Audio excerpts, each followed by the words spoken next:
A continuación, informativo unediano.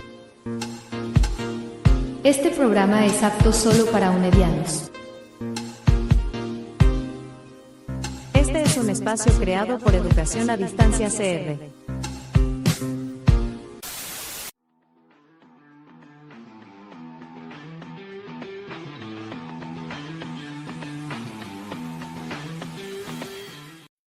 Buenas noches, ¿cómo están, unedianos? ¿Cómo estás, Jorge? ¿Cómo te ha ido este cuatri? ¿Cómo has estado? Bien, todo correcto.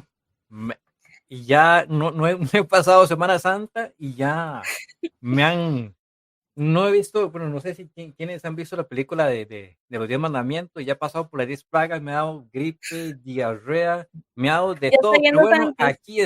aquí estamos valientemente, sí. No, en serio, un día eso sí me dio bastante tremendo ahí, pero todo bien, aquí estamos. Uy, yo estoy así como ¿qué me está pasando? Porque estaba, bueno, ahorita en este cuatri decidí llevar matemática financiera, iba con una racha, todo bien, llega la primera tarea, un 5 y yo, uy, Dios mío, ¿cómo es esto posible? Y yo con tan buena racha y me doy cuenta, y, ay no, dan ganas de pegarme bueno, ustedes ya saben que. Bueno, Jorge, mucho gusto volver a presentar un programa contigo y a ustedes, unedianos, por estar viéndonos a nosotros el día de hoy. Hoy tenemos un tema muy interesante a ver, que es el reglamento contra el acoso sexual en la UNED y su aplicación en la población estudiantil, junto con dos invitadas súper especiales, que sería Roxana Figueroa Flores y Rocío Chávez Jiménez, que son del Instituto de Estudios de Género de la UNED. Bueno, aquí tenemos a nuestras compañeras. No sé si les gustan presentar. Claro, Rocío, si querés. Bueno, mi nombre es Rocío Chávez Jiménez. Yo tengo 18 años de trabajar en la UNED y antes de eso pues trabajé en el Instituto Nacional de las Mujeres y pues estoy muy complacida de estar aquí compartiendo con ustedes. Muchas gracias por la invitación. Muchísimo gusto, más bien. Bueno, yo soy Roxana Figueroa Flores, como lo mencionaste, Mónica. Así como Rocío, trabajamos en el Instituto de Estudios de Género y pues este proyecto del reglamento contra el acoso u hostigamiento sexual, pues lo impulsamos y esperamos que sea de conocimiento de toda la comunidad. Por eso estos espacios son súper importantes. Yo soy docente en el instituto y estoy también aquí para servirles. Muchísimas gracias, más bien.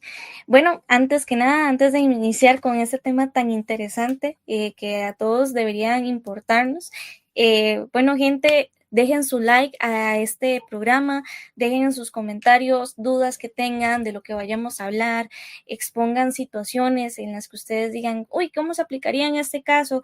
O demás. Y escúchenos entre otros programas que nosotros tenemos ahí en Spotify o en nuestras redes sociales. Y bueno, antes de seguir, agradecerles a ustedes dos por haber aceptado la invitación y preguntarles también cómo se encuentran el día de hoy y qué esperan de este programa. ¿Qué esperamos de este programa? Pues poder brindarles información que sea de utilidad. A veces es un poco difícil comunicarse con los estudiantes. Por ejemplo, nosotros no tenemos acceso al correo del estudiantado, ¿verdad? Desde la UNED. Entonces, tratamos de llenar ese vacío comunicándonos con la federación, con la Defensoría de los Estudiantes, aprovechar estas oportunidades y por medio de estas dos instancias, ¿verdad? Poder pues vincularnos con el resto de estudiantes. También cuando hacemos alguna capacitación en un centro universitario, pedimos que por favor convoquen estudiantes y eso sobre todo porque, como decimos en la UNED, ¿verdad? La razón de ser de la universidad pues es el estudiantado. Claro. Y además son la parte más frágil cuando hay este tipo de violencia, siempre la parte más frágil es la parte estudiantil.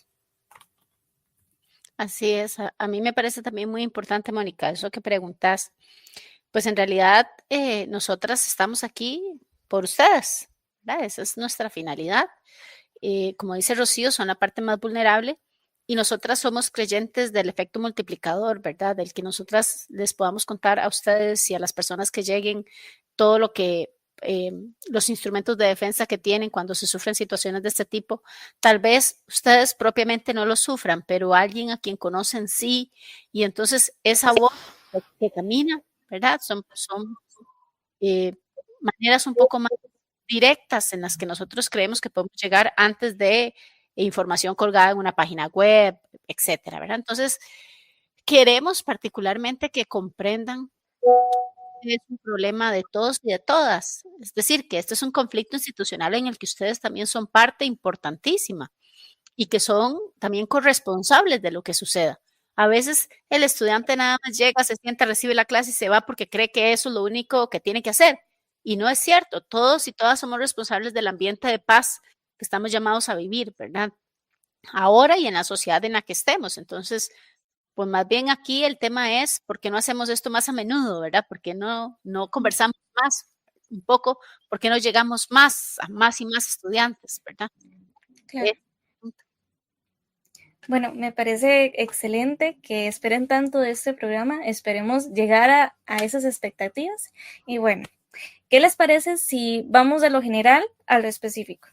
Entonces, para que la comunidad sepa, explíquenos qué es el Instituto de Estudios de Género y cuáles son sus objetivos y actividades, y cuál es su rol dentro de la UNED.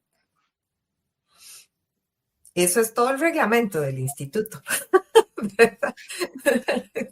Es todo. El instituto se aprueba en el año 2009, el 4 de noviembre, ¿verdad? Acabamos de cumplir los 15 años y fue absolutamente empezar de cero. Fue ese mismo día se establece otro instituto. El instituto municipal tiene un nombre un poco largo porque es de gestión, capacitación y desarrollo local, creo, más o menos así. Ese mismo día se crean los dos institutos y eso marcaron un cambio porque fueron los primeros que se aprobaron. Nosotros decimos que son gemelos. Eso ya implicaba tratar de trabajar por un cambio en la cultura organizacional, porque si eso fue hace 15 años, imagínense cómo estaba la universidad en ese momento que no tenía ni siquiera un programa de género. Yo entré un año antes a coordinar ese programa de género. Y anteriormente lo que existía era una comisión, pero una comisión que no tenía relevancia dentro de la toma de decisiones de la universidad. Entonces, cuando se crea el reglamento, se le da el lugar al instituto de como la instancia especializada en género, que le corresponde orientar todo el quehacer institucional para incorporar la perspectiva de género y acercarnos al logro de la igualdad. Pero no solo la igualdad dentro de la universidad, sino también hacia afuera. Entonces, el reglamento que se trabajó y la propuesta del instituto incorporan 3 áreas de trabajo. La primera es derechos humanos con perspectiva de género. ¿Por qué derechos humanos? Porque siempre los estudios de género y los estudios feministas han tenido como basamento el enfoque de derechos humanos. No se puede trabajar en género si no tenemos una visión clara de lo que es el enfoque de derechos humanos. Entonces tenemos el área de derechos humanos con perspectiva de género, porque aunque no lo crea, existieron los derechos humanos sin la perspectiva de género. Antes de 1993, muy recientemente, ¿verdad? No tenían perspectiva de género. Y luego está el área de desarrollo curricular con perspectiva de género, que eso nos lleva directamente al trabajo de los cursos, ¿verdad?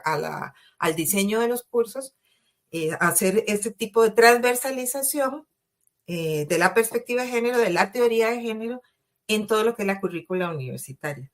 Y finalmente, la otra área es la que tiene que ver con el desarrollo institucional con perspectiva de género, porque la gente puede creer que es suficiente con transversar el currículo y con hablar de derechos humanos.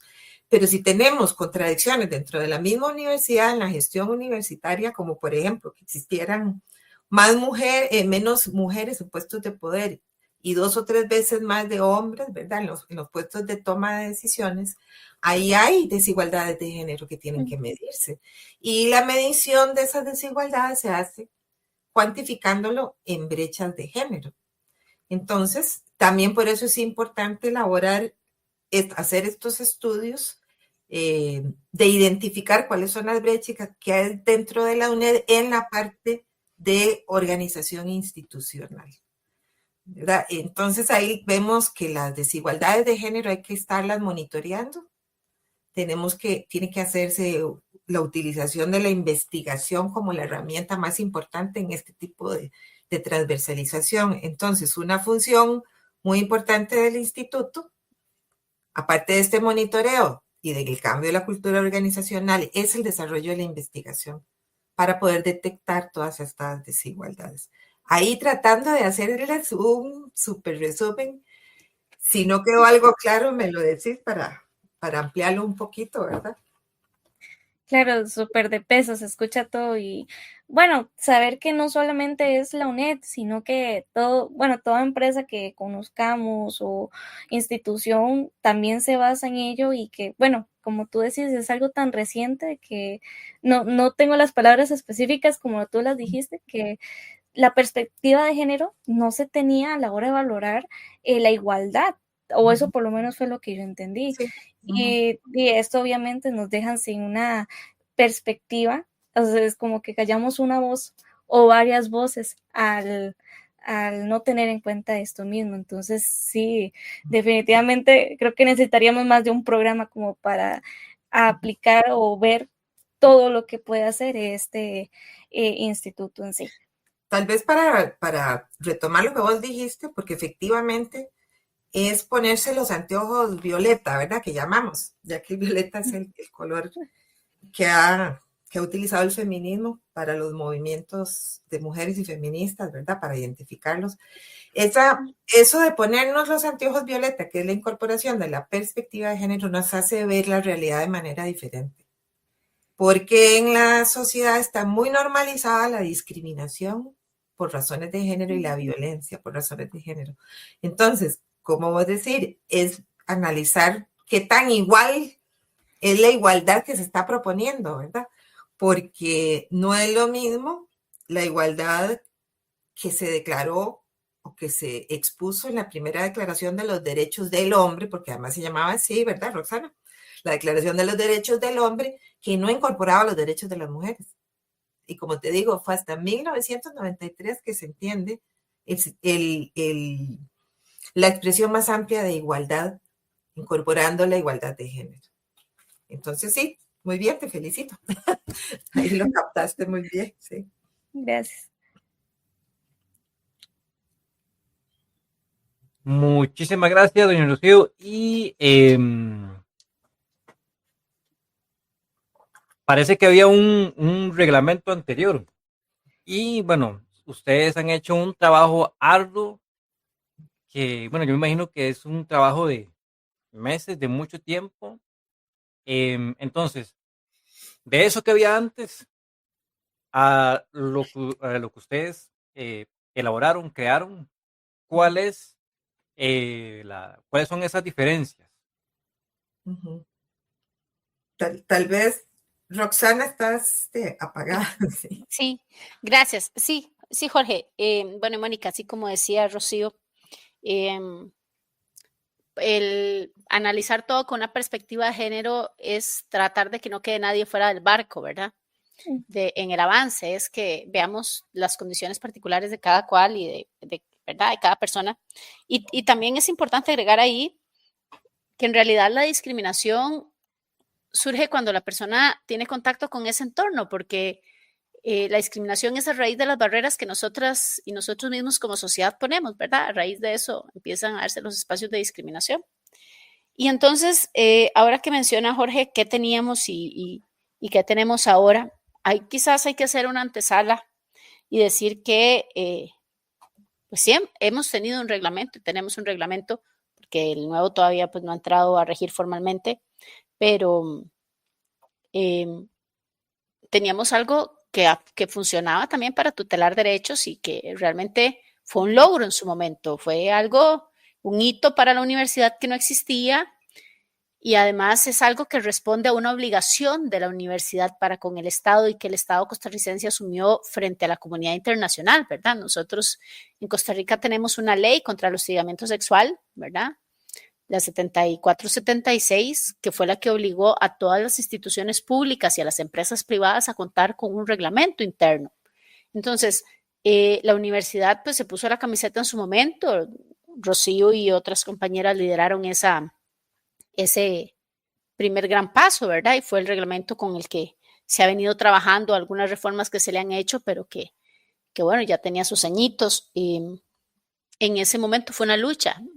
Es importante que ustedes comprendan, bueno, que la comunidad unediana comprenda que trabajar en género no es fácil, ¿verdad? Aquí, cada vez que nosotros levantamos la bandera o llegamos a algún lugar o hacemos alguna mención, recibimos efectivamente como comentarios positivos, muchos negativos, ¿verdad? Y algunas personas que se sienten atacadas porque el poder siempre va a ser eso, ¿verdad?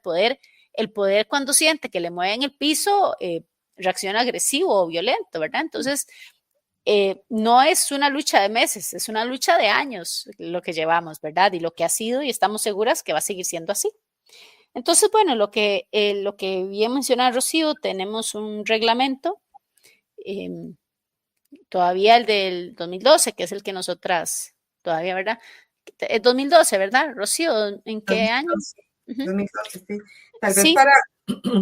para aclararles un poquito, la ley tuvo una modificación en el 2010, ¿verdad? Por la ley 8101, creo que era. Pero es una modificación a la ley 7476. Eso exigió que se cambiara el reglamento en la UNED. Entonces, duramos 2 años elaborando la propuesta de reglamento y promoviendo la aprobación. Y 2 años son 2 años de luchas, ¿verdad? De un poquito más de luchas, entiéndase como problemas, problemas que surgieron porque había un consejo universitario un poco resistente y una comunidad universitaria muy resistente también a eso. Entonces, eso implicó derogar el reglamento anterior que era como, es que no quiero decir algo inadecuado, pero que no servía, no daba seguridad a la comunidad, ni establecía procesos claros que le dieran confianza a las personas para poner denuncias, ¿verdad? Entonces, eso fue lo que hizo que saliera este reglamento y después de 10 años fue que Roxana y yo haciendo el análisis, ¿verdad? Decidimos que había que cambiarlo. Y entonces ahora sí, Roxana sí, la que maneja mucho mejor todos los cambios del nuevo reglamento. Bueno, eso es un decir de Rocío. Como bien señalaron ustedes, ese ha sido un trabajo en conjunto, no solamente de Rocío y mío, pero mayormente hemos estado, digamos, en la vanguardia desde hace muchos años. Y habíamos venido notando que eso es un aspecto muy importante de las denuncias formuladas precisamente por estudiantes contra estudiantes, de estudiantes contra estudiantes y estudiantes contra docentes. Habíamos venido viendo la necesidad de reformar ese reglamento. ¿Por qué? Porque estos reglamentos crecen a raíz de la experiencia y es muy importante decirlo, ¿verdad? Igual la ley contra hostigamiento sexual da una idea de cómo debe ser el proceso, pero ustedes saben que cada universidad es diferente, cada institución lo es, cada empresa privada tiene sus particularidades, entonces el reglamento tenía que ajustarse a cómo vivimos nosotros en la UNED, en las relaciones de trabajo y las relaciones de estudio, cómo nos desenvolvemos, ¿verdad? Son diferentes. Entonces ahí habían aspectos que había que mejorar con relación al proceso y sí entendimos desde el inicio que teníamos que no solamente hacer más claro el procedimiento para evitar interpretaciones que podían venir en contra precisamente de los principios de la ley y del derecho mismo, sino también hacer un reglamento más claro y concreto que la comunidad universitaria, sobre todo los estudiantes y las estudiantes pudieran entender, ¿verdad? Que pudieran acceder a él y que no fuera tan complejo comprender, ¿verdad? Entonces, si ustedes me preguntan cuál fue uno de los principales cambios que se hicieron con este nuevo reglamento es que ahora tenemos un reglamento más claro, quisiera pensar, más concreto, más conciso, más específico en tema de etapas, de procedimientos, de obligaciones, de funciones y sobre todo de derechos. Que puedan leerlo ustedes y entender que tienen derecho a llevar un acompañamiento emocional o psicológico y que entre a la audiencia con la persona denunciante, la denunciante. Que puedan tener claridad en sí. A mí me parece que esto sí es hostigamiento sexual o esto no lo es, ¿verdad? Porque inclusive la definición misma es la que cambia un poco. Cambia no porque nosotras la hayamos modificado. No, el Instituto de Estudios de Género, y tengo que decir que en conjunto el instituto, las compañeras que estaban ahí en su momento, algunas trabajaron muy específicamente con nosotras en la definición, porque en materia de hostigamiento sexual legalmente hemos crecido con las interpretaciones que la jurisprudencia, que es decir, los juzgados han ido dando, así como interpretaciones a nivel internacional de lo que se sabe que puede ser y de lo que no puede ser. Entonces, la definición que teníamos anteriormente en el reglamento era un poco más pequeña, menos clara y permitía que cuando se conformaba una comisión quedara a criterio de la comisión si, por ejemplo, el envío de pornografía era o no hostigamiento sexual, ¿verdad? Entonces, a veces topábamos con eso y topábamos con comisiones que no necesariamente conocían a profundidad lo último resuelto por tribunales o la información más actualizada, o inclusive que durante el proceso no se le diera la participación a la víctima que se exigía por ley o que se notificara incorrectamente una resolución. Entonces, todo eso lo fuimos juntando para tener la propuesta de reglamento que tenemos hoy. Efectivamente, como dice Rocío, tenemos 2 años defendiendo a capa y espada el reglamento, pero es importante que sepan que antes de esos 2 años tuvimos un trabajo de equipo muy fuerte para poder tener un documento que se pudiera presentar, ¿verdad? Entonces, yo valido mucho la experiencia de las compañeras, sobre todo Rocío, que ha estado a cargo de la batalla, estuvo a cargo de la batalla durante muchos años. Ahora doña Sareli, la nueva directora, la tomó como su bandera y también pues ha sabido lo importante que es este tema y cómo afecta sobre todo a la población universitaria. Entonces estamos participando en actividades en todos los centros, tratando de llegar con un poquitico de información. Y entonces el principal cambio es que creemos que tenemos un reglamento más claro y con una definición más concreta para que la comunidad la entienda. Nosotros la traemos en una presentación, no sé si quieren que la veamos para que también podamos llegar a todos y todas con esa información, ¿verdad? No sé, Jorge, si puedes pasarnos la presentación del concepto, esa. Por supuesto, Rocío, si en algún momento me interrumpes, no tengo ningún problema, ¿verdad? Esta es una definición. Sí, es que yo creo que además de la definición, los mecanismos que se crean son el otro cambio importante. Pero veamos primero la definición. Claro, esta definición, como les digo, está construida no porque a nosotros se nos ocurrió. Es porque trae un extracto de toda la información que internacionalmente ha sido reconocida como hostigamiento y lo que nuestros juzgados han resuelto o han ampliado, ¿verdad? Entonces, viene la experiencia y viene la interpretación. Entonces, es muy importante que sepamos siempre que un hostigamiento sexual va a ser una conducta o un comportamiento que tiene una connotación sexual no deseada, es decir, que hay un componente sexual no deseado. Y esa conducta o comportamiento, evidentemente, y así lo pusimos ya para que no quedara ninguna duda, puede ser física, puede ser con gestos, puede ser verbal, puede ser no verbal, puede ser escrita, puede ser expresa, puede ser implícita.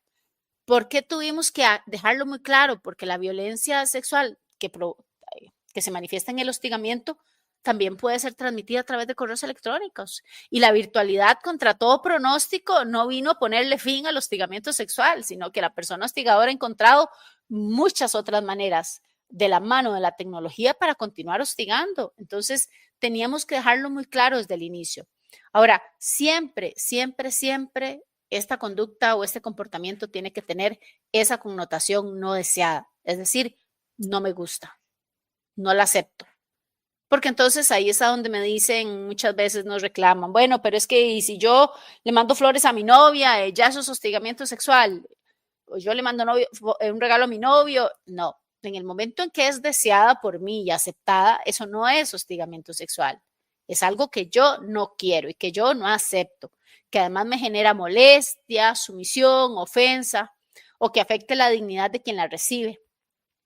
Este comportamiento puede ser reiterado, puede haber sucedido una sola vez y así lo establece la ley, no es que nosotros decidimos ponerlo, puede ser aislado, pero siendo aislado, que haya provocado esos efectos perjudiciales en la salud. Y este es un cambio importante en esta definición porque agregamos salud integral, ¿verdad? Integral, vista la salud como un todo, no solamente como si yo me enfermo o no me enfermo, o si me siento mal, no, es la salud incluida la mental, ¿verdad? Lo que esto me provoca a mí en mi fuero interno, que afecta, por supuesto, condiciones materiales de trabajo o las condiciones materiales de estudio. Eso es que me afecta también el estudio, en lo que yo hago, en cómo voy a clases, en los exámenes, en toda esa participación mía a nivel del tema educativo.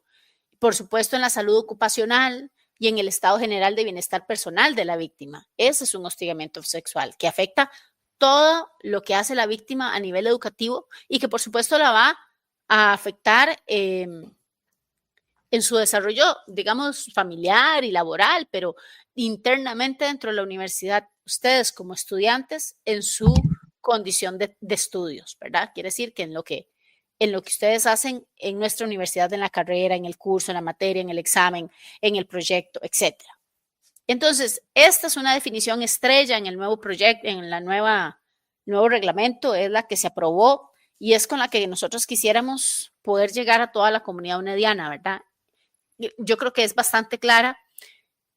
Esto no quita que el día de mañana vayamos a tener necesidad de ampliarla o de aclararla más, pero es un primer acercamiento en este nuevo reglamento. ¿Te parece, Rocío? Y sí. Si avanzas algo ahí, si quieres aclarar algo. No, es que creí que ibas a continuar con las manifestaciones, porque es lo que aclara más el concepto. Entonces, no sé si Jorge y Mónica, ¿verdad? Bueno, No, en este le caso, agradezco la muchísimo. verdad, perdón, Jorge, si usted No, puede nada más, proseguir. muchísimas gracias. Muchísimas gracias, porque sí, la verdad que está, a mí me gusta mucho porque o sea, se aprende muchísimo. De verdad que le agradezco muchísimo, demasiadísimo. Y bueno, ahí creo que aquí hay más, aquí hay una sobre... Sí, Y pero ahí, esas son... conforme vayamos avanzando, si ustedes las necesitan, Spoiler, solamente nos vengan, avisen y ahí las ponemos ahí. Ahora sí, seguimos.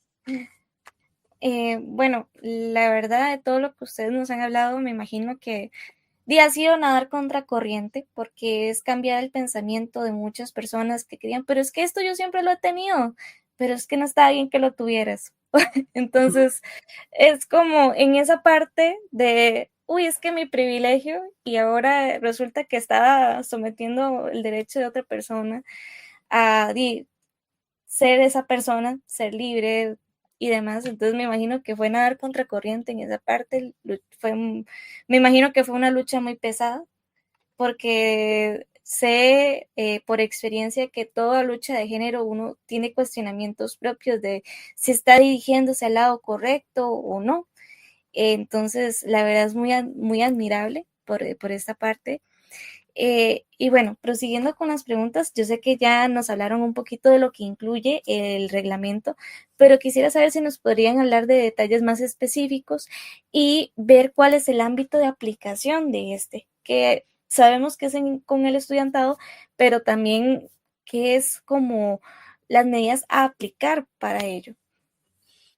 Si querés, antes de entrar en ese tema, Mónica, bueno, como bien señalaba Rocío, y yo creo que eso se amarra un poquito con las palabras de Jorge. Bueno, el tema es que el hostigamiento sexual sucede, pero ¿cómo sucede, verdad? Es decir, nosotros leímos la definición, pero ¿cómo se come eso? ¿Cómo es que sucede en el día cotidiano? ¿Verdad? ¿Cómo es que le pasa a la víctima? Entonces, de ahí están estas otras presentaciones que le habíamos pasado, Jorge, un poco relacionadas en cómo es que ese hostigamiento sexual se manifiesta, para que nos quede muy claro con lo que vos preguntás, o sea, ¿qué pasa? ¿Qué otros cambios hay? ¿O cómo hacerlo más latente o más entendible, ¿verdad? El hostigamiento sexual siempre va a tener etapas, ¿verdad? Yo siempre les digo que es como una escalera, ¿verdad? Entonces, tal vez, Jorge, si ahí nos pones la primera diapositiva, la de las manifestaciones, sí, la que sigue. Entonces, siempre les explico que esto es como una escalera y este punto 1 es lo más grave que sucede en el hostigamiento sexual, ¿verdad? Que es el tema de esos requerimientos de favores de naturaleza sexual, ¿verdad? Eso quiere decir que me piden algo a cambio de, y ese algo tiene una connotación sexual. Ya me están pidiendo algo por algo, ¿verdad? Entonces, cuando vos decís cómo afecta o qué más o qué regula, bueno, el tema es que dependiendo de cuál sea la manifestación del hostigamiento sexual, así podría ser la sanción que se impone. Y esto, Mónica, es muy importante porque a veces somos las víctimas, pero como vos lo decís, también podemos ser el victimario, ¿verdad? Podemos ser la persona acosadora, podríamos nosotros ser las que estamos prohibiéndole a raíz de una conducta ilícita como esta del hostigamiento sexual, el desarrollo y la vida en paz, ¿verdad? A una persona. Entonces, este primer nivel, que es el más grave de todos, es cuando me están ofreciendo un trato preferencial o más bien me están haciendo una amenaza de si no doy algo o no actúo de alguna manera, puedo tener alguna desventaja, algún daño. Y es evidentemente la exigencia de una conducta cuya tolerancia o rechazo sea en forma implícita o explícita una condición para que yo pueda seguir estudiando. Entonces, estamos hablando de que me dicen, si esto no me lo das o si no me actúas de esta manera, sacaste un 0, te puedes quedar o te puede ir muy bien o podríamos pensar en una ventaja, ¿verdad? Y no solamente, como lo decís, Mónica, para el estudio, sino también para el acceso a servicios que se prestan en la universidad. Como las becas. Como las becas. Como las becas, efectivamente, como las becas, como los... Como un trámite administrativo acá. También, como la aprobación, no solamente la aprobación de un curso o de un proyecto, sino algo que me va a beneficiar a mí o me podría perjudicar, ¿verdad? Como una asistencia también, cosas por el estilo que de una u otra manera me podrían perjudicar. Este es el nivel máximo porque ya me están pidiendo algo específicamente a cambio de un beneficio o un perjuicio. Tenemos el siguiente nivel, Jorge, tal vez si me lo pasas. El siguiente nivel es, lo tratamos, y esta es otra de las reformas del reglamento, lo tratamos de explicar un poquito más porque para nosotros y en algunas y para algunos profesionales pues estaba más que claro, pero hay que recordar que no siempre son abogados o abogadas las personas que están orientando o asesorando o leyendo el reglamento. Esos son estudiantes en sus primeros años y no necesariamente conocen la complejidad de una palabra, ¿verdad? Entonces, este segundo nivel es el uso de las palabras, símbolos, obscenidades, bromas, piropos, contenido, sonidos, fotografías, gestos, ademanes o imágenes con naturaleza sexual, ¿verdad? Que incluyen la exhibición de pornografía. Y esto podría ser escrito, visual, oral y que pueden ser hechas de manera presencial, directa o remitidas o enviadas mediante correos, documentos o instrumentos tecnológicos.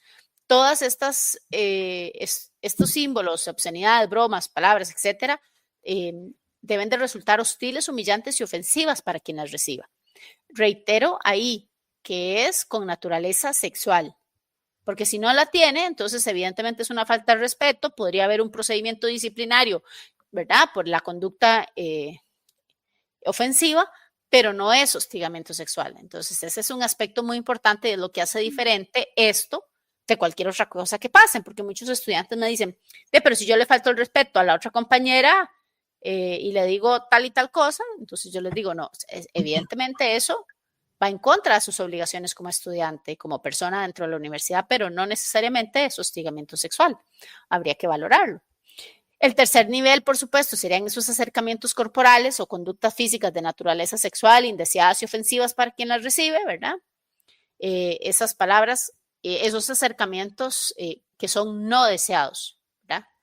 Y el cuarto nivel sería la realización de cualquier otra conducta no verbal de naturaleza o connotación sexual que genere ese entorno intimidatorio, inseguro o hostil para quien lo recibe.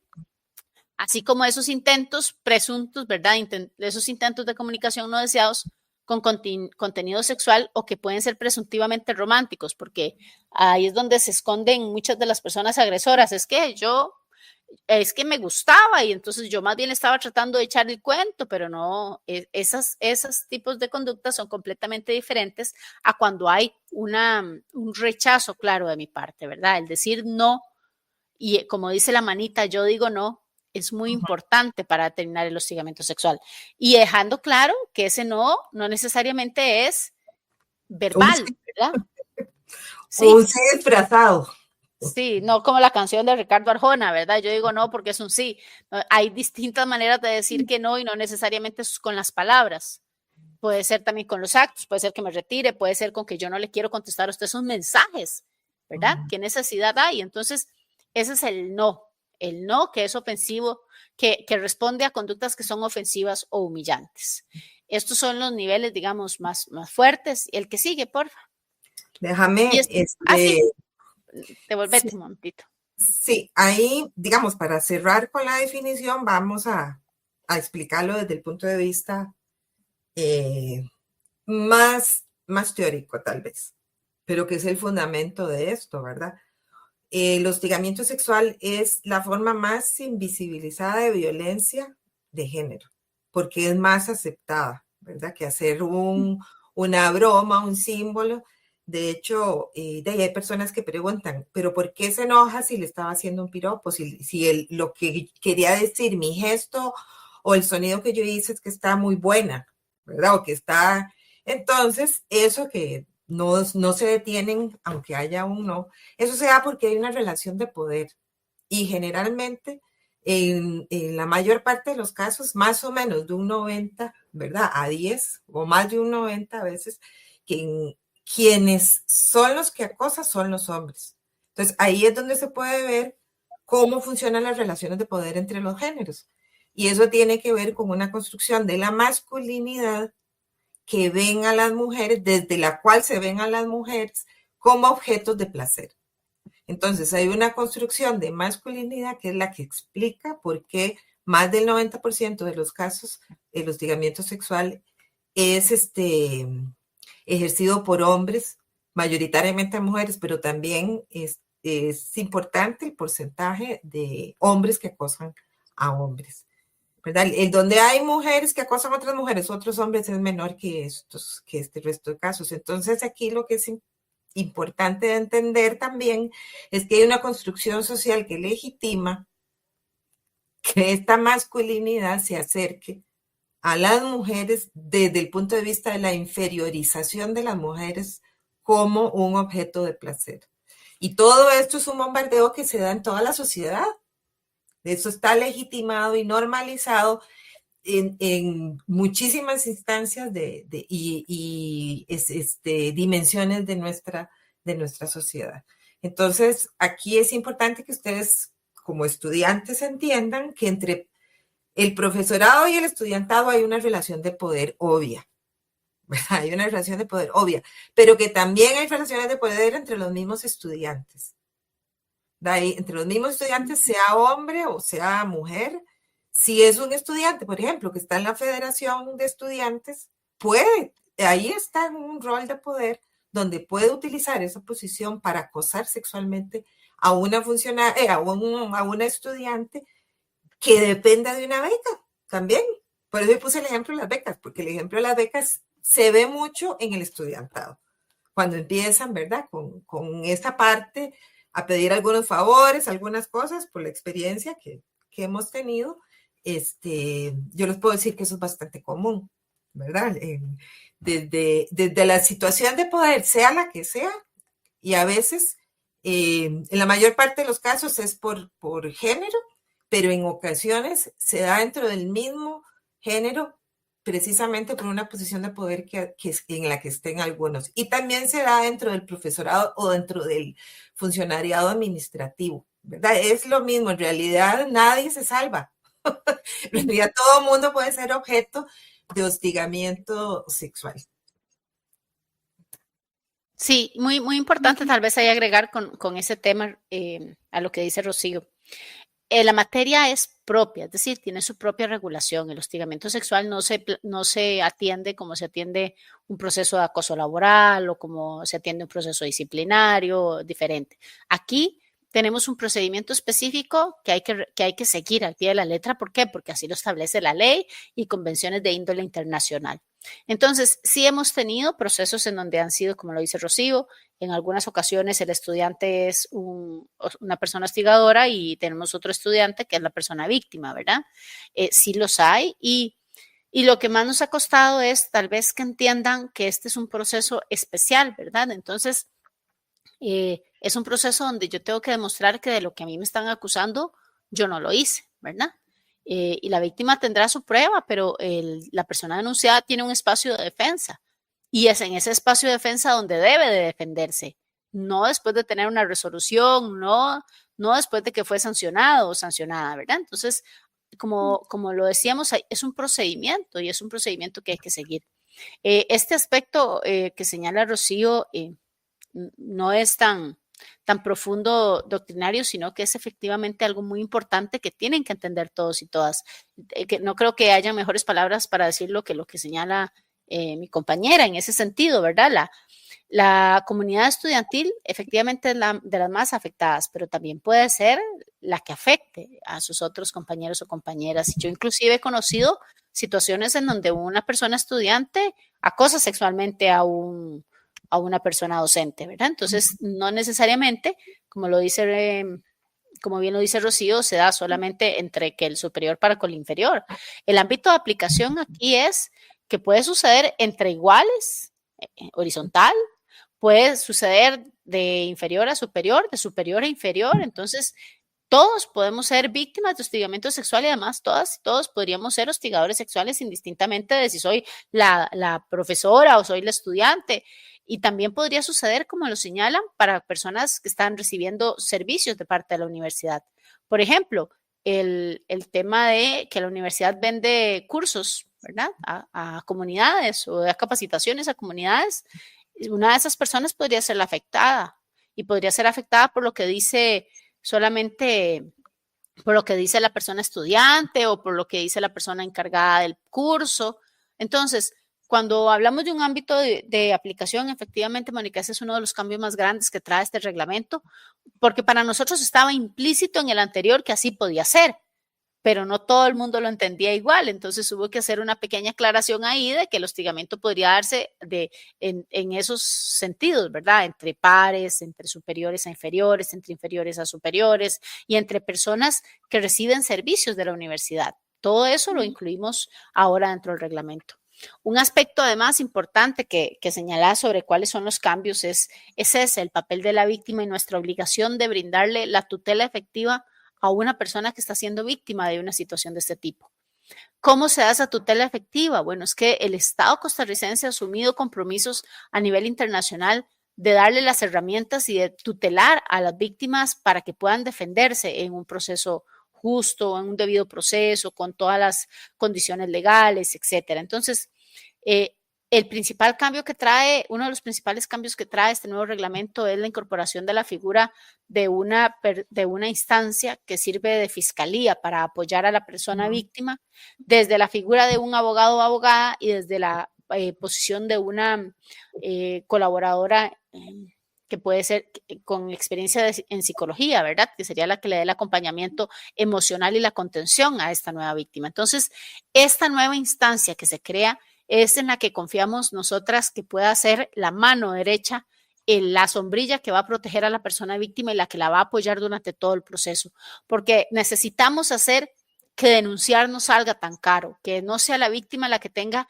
que buscar y pagar su asesoría legal para poder llevar el proceso porque no entiende cómo va, la que le cueste, la que tenga tanto miedo porque va sola a la audiencia. Necesitamos devolverle a la víctima esa seguridad para actuar, que es la que nos ha costado mucho hasta la fecha, ¿verdad? Para empoderarla. Y entonces ahorita con esa reforma, pues la propuesta es que haya una instancia apoyándola, que si algo sucede, la víctima vaya directamente a la fiscalía, que ahí la orienten, que ahí la apoyen y que sea la persona fiscal la que como abogada especialista en la materia inicie el proceso y la represente. Todo a través de, evidentemente, un órgano que es la Junta, que es la que va a conformar una comisión para ese caso en particular entre sus mismos miembros para poder tramitar el proceso. Entonces, esta Junta también, ahorita nosotros tenemos una Junta Especial contra el Hostigamiento Sexual Y esta junta se mantiene, solo que se integra con más personas, y de los miembros de esta junta es de donde van a salir las 3 personas que van a integrar cada comisión, que conoce como órgano director de cada denuncia. Entonces, este procedimiento cambió y además lo estamos haciendo un poco más claro y más concreto, tratando de ahorrarle también recursos a la universidad para no tener que estar contratando personas externas y teniendo una nómina de personas capacitadas para atender este tipo de denuncias. Creo que ese es uno de los principales cambios también, el que pusimos especial interés en las instancias que se involucran en el procedimiento. Ese me parece a mí que todavía esta fiscalía no va a estar funcionando. Tenemos que esperar que se les cree el código por parte de la universidad con un tema presupuestario de fondo. Pero bueno, todo eso, por lo menos ya dimos un primer paso y está aprobado, ¿verdad? Yo quisiera ser un poco más, pensar en lo bueno y decir, bueno, ya casi, ya estamos más cerca que antes. Pero en temas de plazos, yo no te puedo contestar cuándo va a empezar a funcionar. Habría que esperar también un tema de voluntad política, de organización presupuestaria y cosas que se nos escapan a nosotras de las manos. Mónica, Claro. y Jorge, yo quería incorporar un poco un aspecto histórico para revalorizar todo lo que fue la lucha por los derechos de las mujeres, ¿verdad? En los años 90 fue Beijing, la Conferencia Mundial Beijing 95, ¿verdad? Que fue la última conferencia mundial que se desarrolló para la mujer, después de 3 conferencias antes, ¿verdad? Ya los movimientos de mujeres y feministas habían madurado mucho, todo lo que era también la lucha contra la violencia contra las mujeres, ¿verdad? Y entonces en los 90 precisamente se aprueban varias convenciones a nivel internacional y se aprueba también a nivel regional la Convención Belén do Pará, que es la convención, ¿verdad?, contra la violencia hacia la mujer en lo que es nuestra región americana. Luego de eso se aprueba en el 96 la ley de violencia doméstica aquí en Costa Rica, pero antes se había aprobado la ley, ¿cómo se llama esta, Roxana? La ley de igualdad real contra la mujer.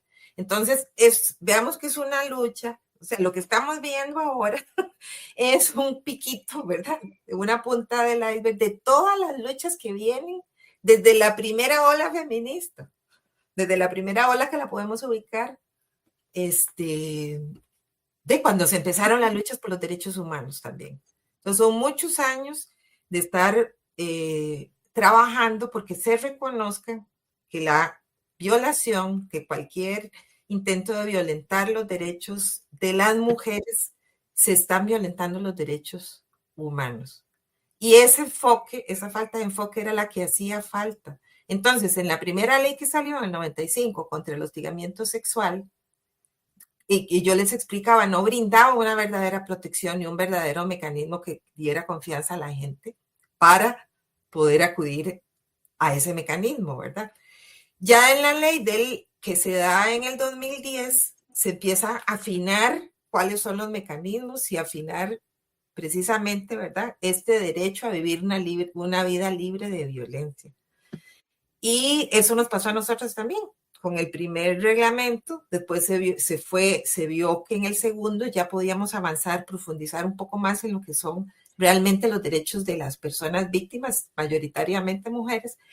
Y creemos que ¿verdad?, con esta propuesta ya logramos expresar claramente, para beneficio de toda la comunidad universitaria, que se entienda que todas las personas tenemos derecho a vivir sin violencia y sin violencia sexual, porque es el enfoque de derechos el que nos permite llegar a esto. Entonces, decir, yo tengo derecho a que usted no me tire un piropo de esa forma. ¿Por qué? Porque viene la contraparte muy masculina, ¿verdad? Desde la masculinidad que ya hablábamos, que decía, ahora no se le puede decir nada a una persona, a una mujer, porque ya todo es violencia. No es que todo es violencia, es que había mucha violencia sexual permitida en el trato entre las personas y las universidades no se alejan de eso. Entonces yo quería ¿verdad?, como rematar que Roxana lo decía, no es que a nosotros se nos ocurrió, sea, todo esto es una construcción que tiene muchos, muchos años de estarse poniendo en el tapete teóricamente y en las luchas, ¿verdad? Con los movimientos de mujeres, pero que ha costado mucho porque va junto con el cambio de mentalidad de la gente, que eso es lo que hace el instituto, cambiar la cultura institucional. Entonces, por eso es que el cambio es tan lento. Mónica, yo creo que vos dijiste algo, ¿verdad? De eso. Entonces, ¿por qué el cambio es tan lento? Porque tiene que ir no solo con un cambio de mentalidad del instituto o de la universidad, sino también un cambio a nivel mundial, porque cada vez nos globalizamos más. Claro, de hecho, algo que me gustó mucho que dijo Roxana es el hecho de que están dando lo que es el asesoramiento psicológico, el acompañamiento, perdón, porque a veces pensamos que bueno, de las conversaciones que tal vez he tenido con personas que tal vez son hombres que nunca han sido víctimas del acoso, llegan y dicen, pero es que tienen todos los medios para divulgarlo, las redes sociales, pero no pensamos en el daño psicológico que tiene esa persona, que esa persona está siendo víctima, que se está guardando las cosas porque probablemente también está siendo, ¿cómo decirlo? No tengo las palabras en la boca, me las sé, pero no me acuerdo ahorita. No, es como que no quiere exponerse Ajá, y también digamos, exponerse es como a los demás. exponerse, es como que no quiere exponerse al escarnio de la sociedad. Exactamente. Algo así. Y no se ponen en la posición de la víctima, a la persona que está sufriendo tanto un daño psicológico, sexual, físico, emocional, y que no es tan fácil que llegar y decir, me están acosando. O porque también uno como víctima también duda mucho de si está sufriendo un acoso o no. ¿Por qué? Por esta misma perdón, bueno, ustedes me entendieron. Correcto, que tenemos en la sociedad de que un piropo es algo normal, que me traten así es algo normal, que los que se agarran se aman o cosas por el estilo. Entonces, debido a esta crianza, obviamente las víctimas no tenemos esos medios que gracias a esta iniciativa que se está teniendo, una lucha que ustedes nos están comentando, es de mucho tiempo, se está abriendo el camino para todas esas víctimas que tal vez en ese momento tal vez no pudieron denunciarlo, pero que ahora pueden llegar a tener la oportunidad de. Prosiguiendo con las... Es muy difícil, perdón, Mónica, es muy difícil que la víctima entienda que es víctima. Claro. Eso es, Roxana lo retomó hace un rato también, ¿verdad? Que las personas mismas puedan reconocer que son víctimas es todo un paso, ¿verdad? Gigantesco. ¿Por qué? Porque la sociedad culpabiliza a la víctima. ¿Qué te preguntan cuando llegabas antes a las oficinas del juzgado por una violación? Y usted iba vestida así. ¿Y por qué andaba sola a esas horas? Entonces hay toda una cultura que revictimiza a la persona porque la pone como culpable, ¿verdad? Entonces, por eso, Mónica, también es que es muy difícil que la víctima se considere, se llegue a entender que como víctima también tiene derechos. Y que el victimario también manipula a la víctima para su propio beneficio, básicamente. Entonces, sí. Es todo un tema muy complejo. Mónica, perdón ahí por interrumpirte, pero de la mano de eso también estamos nosotros. ¿Por qué estamos nosotras aquí? Porque necesitamos que todos y todas entiendan algo muy importante, y es que el que no me haya pasado a mí no significa que a la otra persona no le haya sucedido, ¿verdad? No porque a mí no me ha sucedido no quiere decir que a este que me viene a contar, a él no le pasó, porque ese es uno de los puntos más difíciles cuando la gente va a denunciar, sobre todo los estudiantes y las estudiantes. Ay, a mí él no me hizo nada, a mí él no me dijo nada, a mí, yo pasé por ahí, nunca me dijo nada. Sí, claro, porque una persona hostigadora no hostiga a todos por igual, ¿verdad? Escoge a quien quiere hostigar. Es que ese es un tema, como vos lo decís, es una persona que manipula, es que además de manipular, escoge. Y entonces, lo que más cuesta cuando sos víctima es, y me irán a creer, me van a creer. O sea, ¿quién me va a creer si tiene una cara de sonrisa y a todo el mundo ayuda y etcétera? ¿Verdad? Entonces, esa barrera que nosotros le damos a la víctima es lo que también le impide denunciar, es que no le empoderamos, es que ni siquiera le damos un apoyo, no nos pregunta si no podemos servir de testigos y nos da sustito, ¿verdad? Entonces no vamos, ese es el principal problema de la víctima, que se siente sola y está sola, ¿verdad? Entonces, lo que vos decís es este intento de nosotras de poder reflejarle a la universidad que había que darle un acompañamiento a la víctima, nos ha costado sudor y lágrimas, ¿verdad? Y discusiones de raíz con todo el mundo y lo de siempre. ¿Y por qué a él sí? ¿Por qué a ella sí? No le damos un abogado a él. Entonces, al que tiene poder, démosle más poder, y a la que no tiene poder, entonces no le demos nada. Es muy complicado reflejarle a la gente que aquí existe una desigualdad. Que es una acción afirmativa. Exacto. Efectivamente. Y eso que vos mencionás de conductas que ya están normalizadas, es que estamos rodeadas de micromachismos, pero ojo, no estamos hablando de micromachismos reduciendo las conductas de machismo al micro, no es que son cositas, no es que no importan, no, son partículas de machismo que se nos han metido a nosotros y se nos han incorporado en la sociedad como normales. Entonces las hemos legitimado, normalizado y con menos razón las denunciamos porque pensamos que eso había que aguantarlo, ¿verdad? Entonces eso, ahí es donde surge la palabra micromachismo también, como esas cosas que se nos colaron a nosotros como sociedad. Estamos acostumbradas a ver el machismo en cosas grandes, en agresiones, violencias, etcétera, más fuertes, pero no estamos viendo que el machismo se sirve de micromachismos para mantener este nivel de subordinación que tenemos, ¿verdad? Entonces, como vos lo ves, este tema del hostigamiento sexual está íntimamente relacionado con la sociedad que tenemos y lo que somos y cómo estamos tratando de hacer un cambio de mentalidad desde nuestra universidad. Claro. Y la verdad es que como estudiante y como mujer también, es súper bueno saber que se están abriendo estos espacios más bien para hablar y también difundir el tema en sí. Prosiguiendo con las preguntas, me gustaría saber si nos pueden como ejemplificar cuáles podrían ser esos escenarios en los que puede presentar el acoso sexual en la población estudiantil que puede ser afectada en sí. Hijo de puña.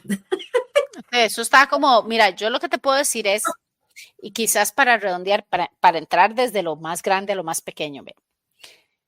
Uno, esto es un área social, ¿verdad? Las ciencias sociales trabajan con lo que en el día al día vivimos las personas, ¿verdad? Entonces les dije hace un ratito que la modernización o las redes sociales o la tecnología no necesariamente ha venido a reducir el hostigamiento sexual, como pensaban algunos. Como ya no se ven, ahí ya no hay problema. No, es que la persona hostigadora encuentra estrategias por donde entrar, ¿verdad? Entonces, no te puedo decir exactamente en qué escenario va a suceder.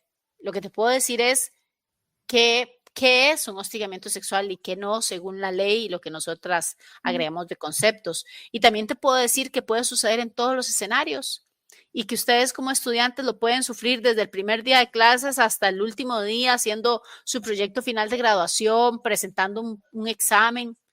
Hay muchos escenarios en los que ustedes lo podrían sufrir, también en los que se podría presentar. Y como esto es una ciencia social, sí es muy importante explicarles que cada día hay nuevas, novedosísimas formas en que una persona hostigadora hostiga, ¿verdad? Entonces, lo que tenemos hasta ahorita es lo que conocemos que ha pasado en los últimos años y digamos, algunas manifestaciones que hemos entendido, como cuando una persona va a hacer un examen y no puede, pues el profesor le ha dicho, no se preocupe, no lo venga a hacer y después lo resolvemos, o mire, a mí me gustaría tener con usted una relación más cercana que profesor-estudiante, usted es una persona muy madura, creo que usted entiende diferente, y por ahí empiezan a hablarle, enredarle y enseñarle pornografía en el celular, en la computadora. Hay muchas estrategias y muchas formas en que podría suceder. Y no tenemos una lista taxativa porque somos seres humanos que somos cambiantes y nos adaptamos a las circunstancias. Entonces, antes decíamos que lo podían hacer a través de llamadas telefónicas, después empezó el WhatsApp. Entonces también a través de WhatsApp o de Telegram podemos enviar fotografías, pueden hacerse llamadas. Pero sí hay un espacio de mayor riesgo desde mi punto de vista. Esto obviamente no lo hemos hablado, ¿verdad? Con Roxana ni con el equipo, pero desde mi punto de vista, por el último caso que atendí, el hecho de que como estudiantes permitan que se haga una lista de WhatsApp para que el profesor lo coordine cosas o para que entre ustedes mismos se pongan de acuerdo en un grupo donde no se conocen, ¿verdad? ese ha sido un escenario que ha sido muy utilizado por las personas que son hostigadoras. Seleccionan con las fotos, con esto, con lo otro, aunque no se vean, porque como de cierta edad, a mí entran a mi Facebook y yo no pongo nada, porque yo tengo Facebook e Instagram para conectarme a actividades académicas, pero yo no pongo absolutamente nada ni me interesa, ¿verdad? Es más, no quería ponerlo, me vi obligada a hacer eso. Pero no es lo mismo con la juventud de ahora. Ponen todo lo que puedan poner y de manera abierta. Entonces, este tipo de personas hacen un análisis, como decía Roxana, ¿verdad? La presa depredadores estudiada primero, como los gatos, ¿verdad? Van despacito, van viendo, los gatos grandes, ¿verdad? Y todo eso, entonces, a mí me parece que por los casos últimos que he atendido, ¿verdad? Que a mí me ha tocado recibir, en los últimos años, recibir a esos espacios deberían eliminarse en la universidad. Pero es que la universidad no puede hacer nada. Eso es privado, ¿verdad, Roxana? Lo hacen entre los mismos estudiantes y los profesores no. Lo que sí podríamos, ¿verdad?, hacer es que no alentar a los profesores, al profesorado a hacer eso. Eso debería prohibirse, porque se ha prestado no solo para que haya acoso entre estudiantes, sino entre el mismo profesor o de alumnas a profesor, ¿verdad? Porque como les decía Roxana, se da en todas las direcciones. Es un espacio que yo pienso que está aumentando, ¿verdad? No te podemos decir, como dijo Roxana, exactamente, pero he notado que ha aumentado eso. Desde la pandemia empezó a aumentar, obviamente, porque se usa más. Pero el WhatsApp no es un medio oficial. Y los estudiantes deberían tomar decisiones en relación con eso. Sí, yo quisiera agregar ahí, Mónica, que aquí el tema principal en el que he visto la mayoría donde han habido estudiantes involucrados o involucradas como víctimas es el tema de la confianza. Entonces, de buenas a primeras empiezan a confiar en alguien a quien ni conocen o acaban de conocer y entonces los invitan a salir, que les van a ayudar a orientarlos en uno de los últimos casos, que es que le podía ayudar a conseguir una beca, que la podía ayudar a participar en un grupo, que de estos grupos después generaban becas, etcétera. Entonces, uno pensaría que se las van llevando rodadas, ¿verdad? Y que entonces piensan, es que es buena gente, es que así como buena gente. Y entonces está el tema de esa confianza y esa apertura, como lo dice Rocío, de buenas a primeras a gente que ustedes no conocen, ¿verdad? Y además la expectativa de me va a dar algo. Nada en este mundo es gratis a ese nivel, ¿verdad? Siempre tenemos que saber que hay algo detrás y de buena voluntad es muy difícil que la gente que no tiene ninguna conexión conmigo, que yo no he conocido, pues me venga a ofrecer algo. Pero también hemos tenido la situación de los y las estudiantes que piensan o ven al académico, al tutor, a la persona profesora, la ven como, podría ser mi papá, podría ser mi abuelito, podría ser. Entonces, aceptan de su parte cosas que no debieran, ¿verdad? No deberían aceptar. No deberían y que tampoco tienen por qué, porque uno a la universidad no viene a ver a su papá y a su abuelito en una figura de un docente, ¿verdad? Ni tampoco los docentes ocupan amigos y amigas en sus estudiantes. Ese tipo de acercamientos deben de generarnos la luz roja, ¿verdad? El foquito de, pensémoslo, ¿verdad? Que es este tipo de acercamiento, que es este tipo de contacto. Eso por decirte en algunos espacios. Y por supuesto que uno entiende que como docente, yo soy docente también, mis estudiantes me han pedido hacer chat de WhatsApp y yo no lo necesito. La plataforma me permite enviarles un mensaje a todos de manera individual si lo quiero. Es que no igual me pueden escribir a mi correo y yo tengo un entorno donde subo todas las materias y todas las lecturas, no me ocupan hablar de mí directamente conmigo para ese tipo de cosas. Además, por un tema de salud emocional, yo necesito desconectarme del teléfono en algún momento de mi día, cerrar a esa hora y decir no más. Entonces, creo que todo tiene que ver, Mónica, con la pregunta más bien te la devuelvo es, ¿a dónde no podría presentarse el hostigamiento sexual?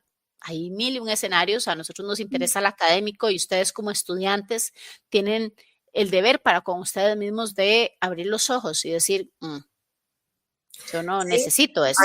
Hay otro espacio donde se ha dado repetidas veces que son en los grupos culturales, los grupos que se ven presencialmente, los grupos ambientales, culturales, de baile, de deportes, de todo eso también. Ahí son espacios, es que hay una cosa que tenemos que tener claro, ¿verdad? La gente es más valiente por los medios digitales. Se animan a más cosas que presencialmente, eso es cierto, pero la maña de acosar presencialmente todavía está. Entonces, como dice Roxana, yo no creo que haya un espacio totalmente seguro, pero desde la UNED, por eso se debe garantizar, ¿verdad? Al menos mecanismos donde la gente pueda decir, porque si hay estudiantes y funcionarios que lo han utilizado y han dicho, si usted no entiende que no es no, voy a ponerle una denuncia por hostigamiento sexual. Y se acaba ahí. Cuando esa persona está muy empoderada. O sea, el tipo escogió mal a la víctima, ¿verdad? Porque generalmente las escoge menos empoderadas. Entonces, cuando escogen mal y esta persona les dice eso, probablemente, ¿verdad? Se acabe, pero tampoco se garantiza. Porque muchas veces lo interpretan como que se está haciendo la difícil, ¿verdad? Por eso esa canción no la queremos, no nos gusta. Me manda un no disfrazado de un sí, que no, que todo, que les encanta que les ruegue y todas esas cosas. Entonces, tampoco te garantiza que una mujer empoderada puede parar a un agresor que ya te puso, como dicen ellos, donde pone el ojo, pone la bala. Pero bueno, esto nada más para aclarar. Pero sí, los estudiantes, pero las personas en general, al ser tan normalizado, este tipo de violencia de género está en todo lado, está impregnada la sociedad. La sociedad está además muy violenta y nos estamos poniendo cada vez más violentas. Es muy difícil decir dónde no, dónde sí.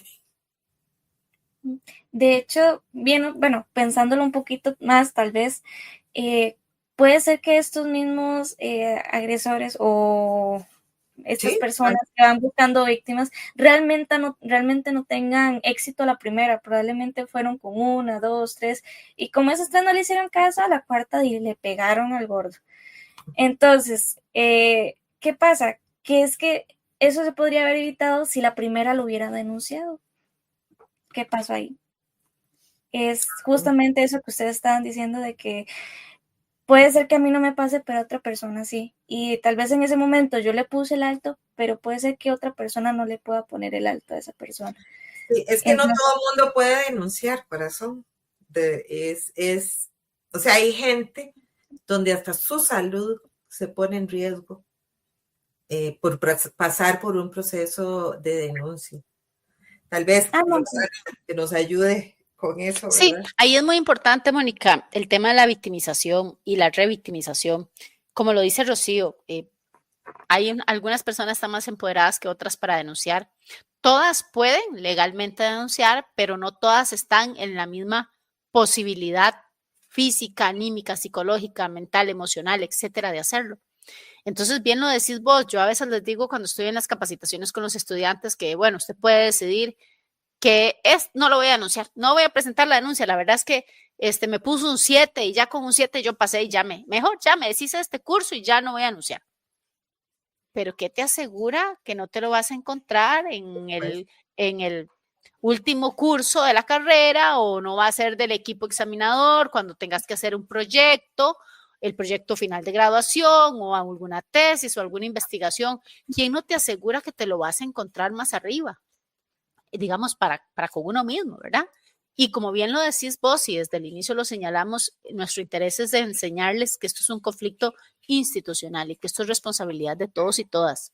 No somos Rocío y Roxana las que andamos con la banderilla del hostigamiento sexual y no es el IEG. Es que esto es de ustedes y de nosotras, ¿verdad? Entonces, eso que vos decís de también, si yo no lo denuncio ahora, se lo puede hacer a otra. Ese es un deber moral mío. Sí. Pero tampoco podemos trabajar con la víctima y decirle, es que tiene que por los demás, ¿no? La persona más importante de su vida es usted misma. Comience por usted misma. Denuncie por usted. Un antecedente nos puede servir en un proceso. No hubo una sanción mayor en este momento, la puede haber en otra con una reincidencia. Entonces, todo esto es un granito que suma al final del camino, ¿verdad? Claro. Pero por eso mismo, Mónica y Jorge, el primer cambio de la ley, ¿verdad? Decía, bueno, perdón, la ley del 2010 daba 2 años de tiempo para hacer la denuncia a partir del último hecho. 2 años. Y ahora, bueno, antes ni siquiera existía un periodo, ¿verdad? Pero ahora pasamos al otro extremo, que ahora tienen 8 años, son 8. Es que me ha costado asimilarlo, que tienen 8 años, ¿verdad? Para poner la denuncia, por si la persona víctima no está todavía preparada para eso. Nosotras pensamos, desde que nos pidieron el criterio del proyecto de ley, ¿verdad? Porque los proyectos de ley piden criterios e instancias como a las universidades que estén relacionadas, entonces el Consejo Universitario nos pide a nosotras el criterio, obviamente. Entonces nosotros desde el principio nos pareció que era mucho tiempo, ¿verdad? 8 años. Pero bueno, eso es lo que está, precisamente por eso también, Mónica, para que la persona cuando deje de sentirse amenazada pueda retomar. Y eso nos ha pasado. Muchas veces llegan muchas personas a hacernos consultas de los casos y sienten un alivio cuando uno les dice que no tiene que ponerla de una vez, que puede darse un tiempo, ¿verdad? Puede hacer su terapia, puede terminar con sus medicamentos, ¿verdad? Porque tenemos un caso icónico de una muchacha que cuando empezaba a escribir sobre la denuncia, que lo hacía en nuestras instalaciones, porque ella no tenía posibilidad de hacerlo en otro lado, ella convulsionaba, empezaba con el riesgo de convulsionar. Entonces, no podemos pedirle a personas así que pongan la denuncia, ni ellas tienen que sentirse con el deber de hacerlo, ¿verdad? Pero con solo que ellas nos dejen ahí, por lo menos ahora que tengamos registros de las consultas y de todo, ya sabemos si esa persona vuelve al ataque, ¿verdad? Ya sabemos que muy probablemente sí sea culpable. Y si hay alguna duda para abrir el procedimiento, no vamos a tener duda para abrir el procedimiento, porque eso es algo importante. No todas las denuncias que se hagan pasan directo a hacerse el procedimiento, ¿verdad? Hay un análisis que se hace de la denuncia si amerita o no abrirlo. Por eso es que el argumento de que se pueden utilizar para vengarse de ciertas personas tampoco es muy válido, porque para eso es que nos hemos especializado tantos años en esto y poder diferenciar. Y eso, compañeros, ya ha pasado. Hemos rechazado de 2 casos, por lo menos, de denuncias que no tenían argumentaciones válidas y ni fundamento para constituirse en un procedimiento administrativo. Así es que tampoco se puede, y también hay consecuencias para las personas que presenten una denuncia falsa, pero hay consecuencias fuera en los tribunales. No sé qué más. Perfecto, muchas gracias. Quería preguntarles por, ok, bueno, haciendo como dicen, una marcha atrás, un par de marchas hacia atrás. Ustedes hablaban, bueno, de verdad, redes sociales, grupos de WhatsApp. Y bueno, hace unas semanas atrás estuvimos hablando con unos personal de ciberseguridad del MISIT, y efectivamente hay algo que se llama el oversharing, que es la sobreexposición de información que hacen las personas, y que, como decían bien ustedes, ¿verdad? Pues ahí el acosador pues hace un perfil, ¿verdad? Como buen depredador, se hace un perfil de la persona, ¿verdad? A través de toda esa información que las personas publican ahí. Entonces yo creo que hay un punto importante, es que pues que las personas sean conscientes de que eh, tengan mucho cuidado con lo que publican. Y también el tema de los grupos de WhatsApp. Bueno, em,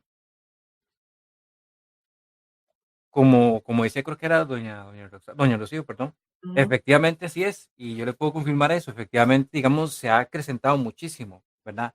Nosotros, como colectivo, como espacio, hemos creado su grupo de WhatsApp, pero esos grupos de WhatsApp tienen normas y reglas muy claras, ¿verdad? En donde no se permite ningún tipo de conducta de tipo de acoso, bullying, ciberbullying, faltas de respeto. O sea, eso no se permite. De hecho, digamos, por ejemplo, aquí hay uno, no sé si lo pueden ver. creo que es creo que ahí más o menos se ve, ahí.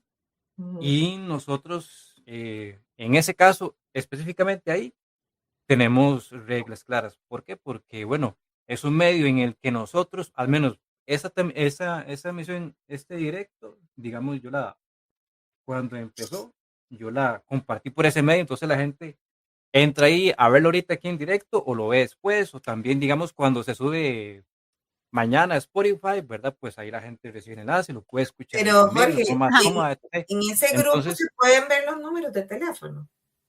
correcto, porque WhatsApp Es que, tiene ese problema. Sí, sí, es claro. que Entonces, mientras esté expuesto tu número de teléfono, el acoso no te lo van a hacer por ese chat, te lo van a hacer por no, otro. sí, lo hacen lo llaman toman O un haz un chat teléfono individual. ajeno, O hacer el ¿verdad? chat individual. Y manda un mensaje por SMS.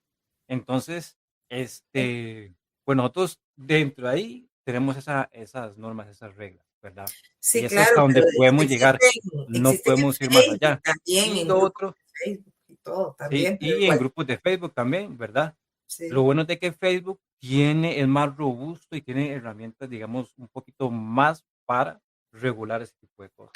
Jorge, En fin, perdón, y yo comprendo lo que vos nos decís con relación a estos chats, pero sí es importante aclarar, no se hace ahí, es muy difícil que una persona hostigadora hostigue de manera pública donde hay más personas, eso no va a suceder. Lo que sucede en la práctica es que toman el número y entonces te escriben por aparte, inclusive en un chat de WhatsApp, pero por aparte. Y ahí sí, es a donde empieza el problema, donde le das la apertura a otra persona que no conoces o que aún conociendo empiece con estas conductas. Entonces, ahí es a donde tenemos el verdadero problema, en donde ujú, alguien tiene tu número y de ahí se agarra para enviarte los mensajes. Y donde vos aceptás a esa persona que no conoces y normalizás que empieza a hacer ese tipo de comentarios o conversaciones, ¿verdad? Ese es el ujú, problema real que tenemos con la tecnología. De hecho, tengo una sí, consulta porque WhatsApp tiene un modo que son grupos de difusión, donde creo que no se ven correcto, los sí. integrantes, pero sí Los grupos de digamos, difusión, sí. yo mando información a un grupo en específico, pero ese grupo yo lo tengo. Sin embargo, los integrantes de ese grupo no se pueden ver entre sí. Entonces, tal vez podría ser un medio porque es que al final no podemos ir en contra de herramientas de tecnología. Obviamente, no nos vamos a meter todos a TikTok a ver cómo los profesores enseñan y no, nada que ver. Pero sí también utilizarlos de la manera adecuada y alentar a los mismos estudiantes, porque a veces, queramos o no, aunque los profesores no estén ahí, los estudiantes hacen grupos de WhatsApp para organizarse, para hacer consulta, para hacer cosas que no Claro, deberían de hacer. claro, Y pero claro, eso esas es cosas una deberían exposición. regularse. Eso es una exposición. Es que si eso es una decisión personal de ustedes, ahí la universidad no se puede meter. De Lo único que pueden hacer es concientizar lo que puede pasar por esos grupos, que es lo que estamos haciendo ahorita, que siento que es como una nueva perspectiva, porque tal vez, bueno, yo creo que los de la UNED sentimos que, uy, mira, somos así con la tecnología y somos los primeros que caemos en estas cosas, justamente por el uso recurrente a redes sociales, la tecnología, las herramientas de la UNED, somos seres humanos, son cosas que pueden pasar, pero deberíamos también ser conscientes como estudiantes que nos estamos exponiendo. están Y los exponiendo. profesores no exponerse a esas situaciones. Y que en este caso, con el ejemplo que yo había dado anteriormente, creo que tal vez a lo que me refería es cuando nosotros vemos el acoso, cuando somos un tercero. En alguna ocasión, yo fui parte de la generación que inició con pandemia, entonces pude ver el acoso y lo pude haber denunciado si no fuera porque no sabía cómo. Y entonces, como tercero, quería denunciar, pero ¿cómo? ¿Cómo? Por medio de mi casa, yo en mi computadora, apenas aprendiendo a usar una laptop. Entonces, eso fue en mi tiempo de colegio. Ya cuando entré a la universidad ya tenía como más información al respecto.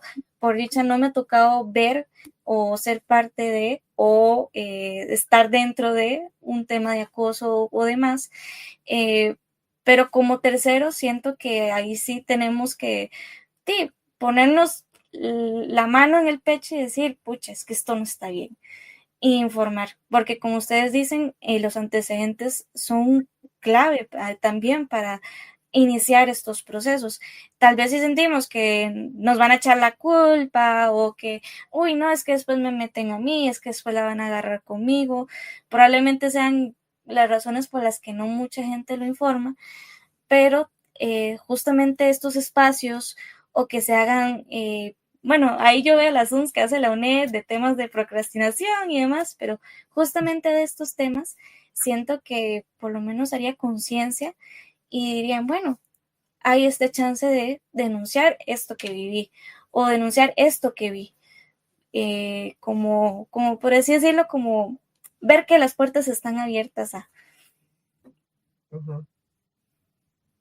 Perfecto, entonces, en ese, digamos, en ese contexto de eso que estamos hablando, de los medios sociales, redes, grupos y todo esto, ustedes nos pueden explicar, ya como dicen, para ir llegando a la última parada del bus, ¿verdad? E ir aterrizando aquí, ¿cómo sería, digamos, un proceso de denuncia? O sea, ¿cómo, por qué medios se hace? Ya sea una persona víctima, a, como decía el caso Mónica, un tercero que está viendo, ¿verdad? ¿Cómo? ¿Verdad? O sea, ¿qué hago? ¿Cuál es el protocolo? O sea, ¿cómo?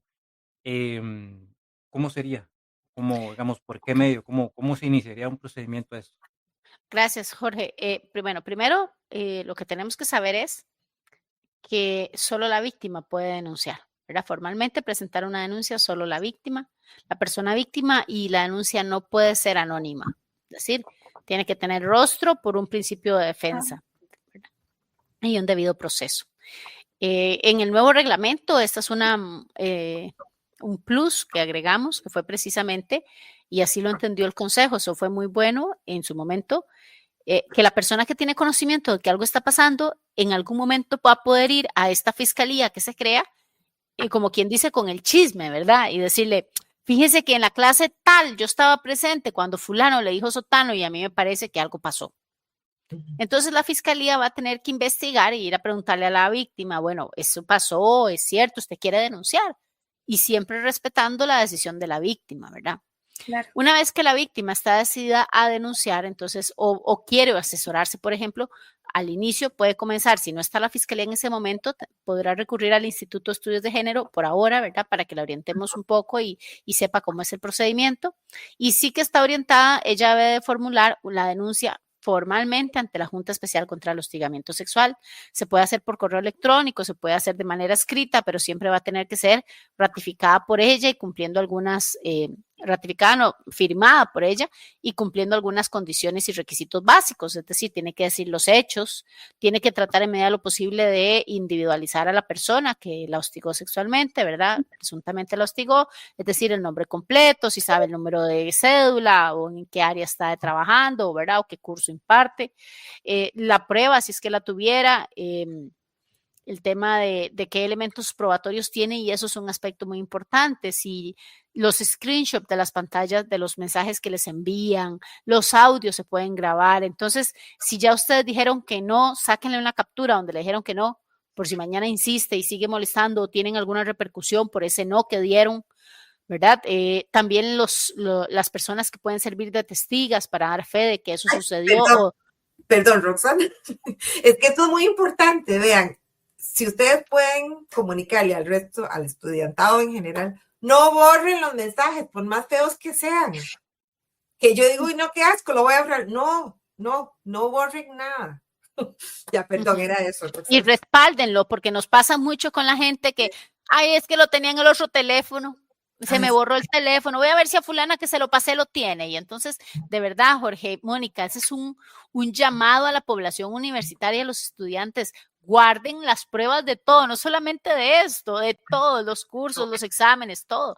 Y como dice Rocío, y bueno, una vez que tienen las pruebas, se presenta físicamente o por correo electrónico a la Junta y la Junta inicia el proceso, ¿verdad? Entonces, ya la Junta ahí les irá marcando cada una de las pautas. Evidentemente, pues si algún grupo quiere una capacitación específica sobre esto, podemos organizarnos para darla, ¿verdad? Yo entiendo que este es un espacio corto y que se nos limita un poco el tiempo, pero ustedes nos avisan o nos escriben y el instituto está en la mejor disposición de poder dar la capacitación, ¿verdad?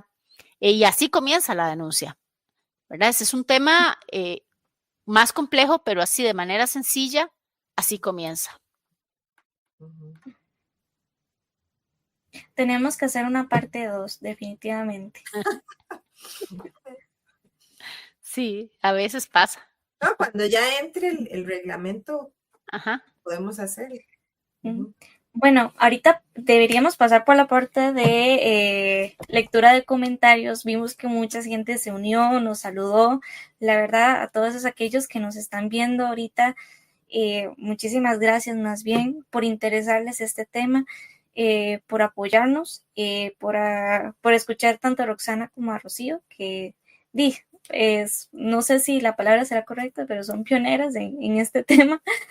Y bueno, hay una pregunta que hizo Giancarlos que dice, justamente eso iba a preguntar, estudiantes que amenazan profes, sí se había dado, bueno, está un poquito escrito como medio enredado, pero creo que se entiende. No sé si ustedes han atendido algún caso que haya ido por ahí al respecto.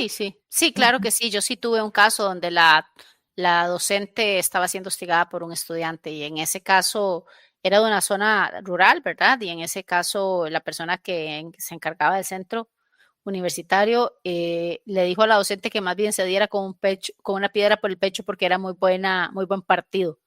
El estudiante que la estaba, el estudiante que la estaba hostigando era muy buen partido y tenía futuro por lo que se veía.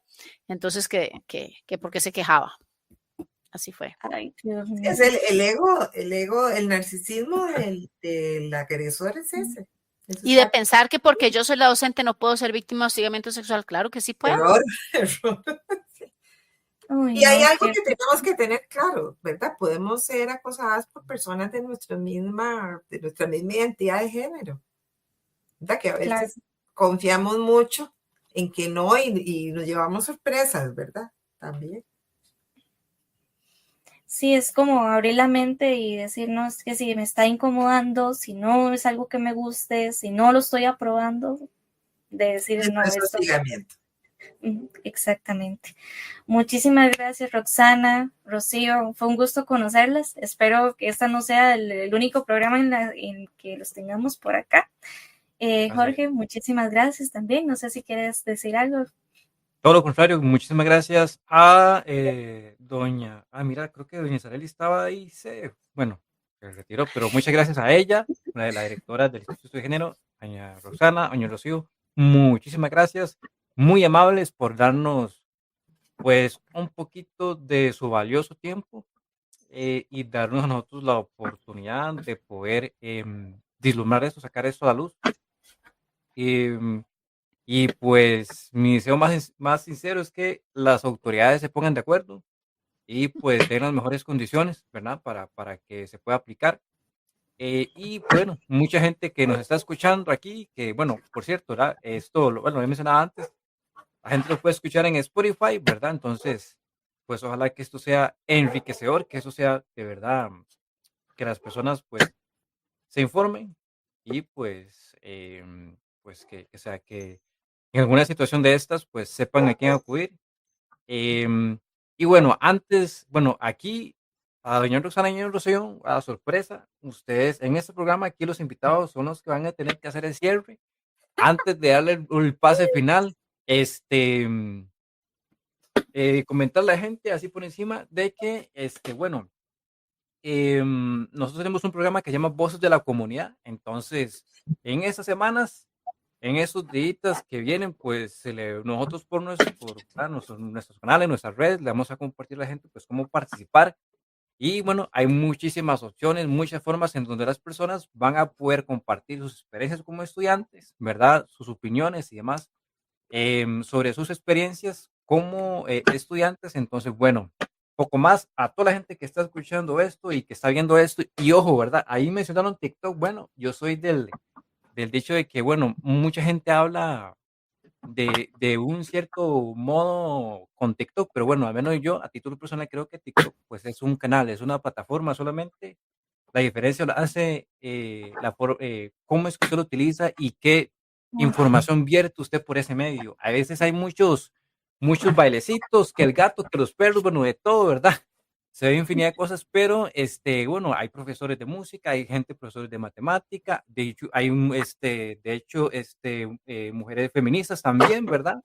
Y de todo ahí, compartiendo, hablando y charlando, entonces es un medio más. Entonces, bueno, no se extrañen, ¿verdad? Si ven a doña Rocío, a doña Roxana comentando, explicándonos, ilustrándonos sobre este tema. Así que muchísimas gracias, muy amables, nos vemos. Y ahora sí, las últimas palabras, bueno, vamos en el orden de primero doña Rosana y luego doña Rocío. Las últimas palabras suyas, doña Rocío, va a ser lo último de esta emisión en directo. Con las últimas palabras suyas, cerramos. Listo, gracias, Jorge. Bueno, primero, muchísimas gracias a ustedes dos por este esfuerzo. No solamente nuestro tiempo, es el tiempo de ustedes que es valioso. Yo quiero agradecerles porque estos espacios nos permiten llegar a todos y todas. Ustedes detrás de esos micrófonos ayudan que el mensaje llegue y sobre todo en esta sociedad tan tecnológica, esto es vital. No estamos de ninguna manera crucificando los medios de comunicación para nada. Yo soy tiktokera también y tengo mi WhatsApp, no tengo Telegram porque ya no lo puedo manejar. Hasta mis perros tienen Instagram cada uno, ¿verdad? Entonces, yo te quiero decir que no los satanicemos, pero usémoslos responsablemente y que no sean esa herramienta a través de la cual el acoso sexual se reproduce. Sepamos poner límites, sobre todo los y las estudiantes, que son la población más vulnerable y la que en este caso va dirigida. Rocío y yo no somos, tal vez Rocío es más pionera que yo, ella es pionera, yo no lo soy, yo solo soy la hija de un trailero y una enfermera retirada que ha creído toda su vida que las mujeres tenemos un derecho a la igualdad y que además tenemos derecho a vivir en las mismas condiciones de equidad y de acceso a recursos que los hombres y que mi no es tan valioso como el no de otra persona. Entonces, eso es lo que soy, una luchadora, y espero que todos ustedes entiendan que estamos sembrando granitos para que ustedes lo sigan. Así que el día de mañana, ya saben, ya conocen, y la información da poder. Entonces, espero que estén empoderados, empoderadas para poder defender sus derechos y que puedan hacer uso y recurso de todos estos de toda esta normativa que hemos ayudado a crear y que a nosotras nos costó tiempo. Estamos aquí por ustedes, así que, bueno, muchísimas gracias por el espacio y lo que se necesite, pues gracias. Rocío, el cierre. Bueno, yo soy una persona que está muy preocupada por la normalización de todo tipo de violencia en la que estamos cayendo, no solo en el país, en la UNED que se da, sino a nivel mundial.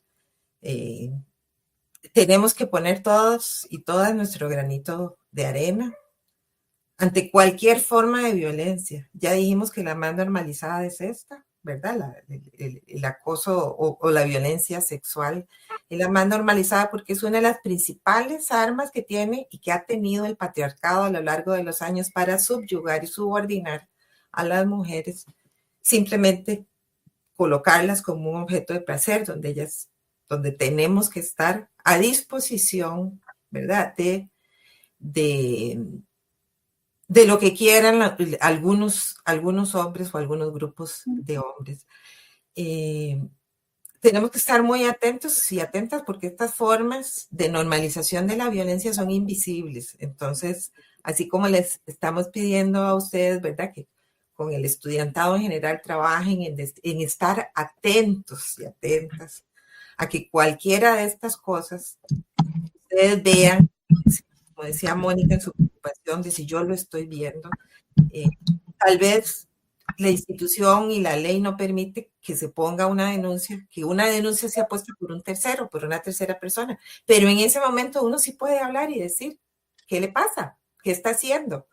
Y parte de eso es nuestra campaña. Yo digo no al hostigamiento sexual. No solamente la víctima, las víctimas quedan solas. Y hay una petición muy encarecida que yo les quiero hacer.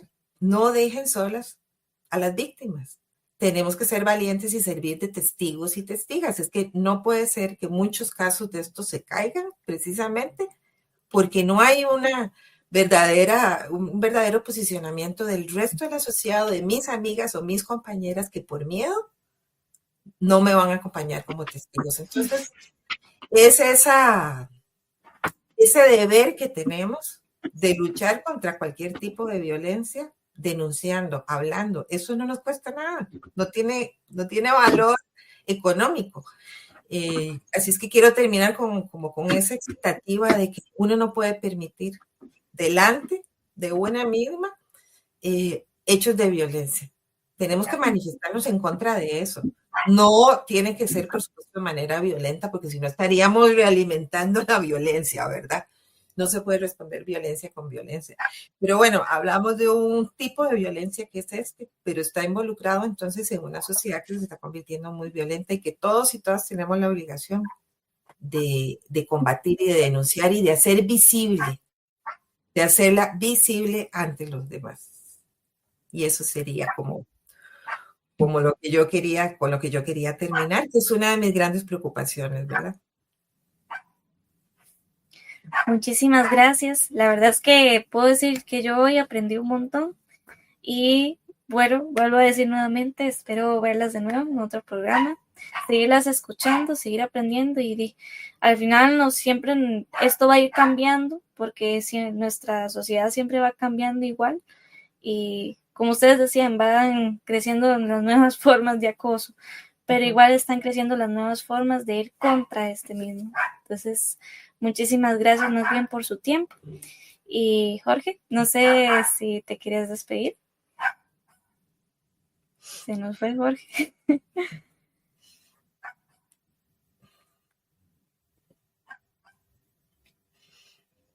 Okay. Dice que no se quiere despedir. No está listo, no se quiere ir. Bueno, le damos otra hora más si quieren.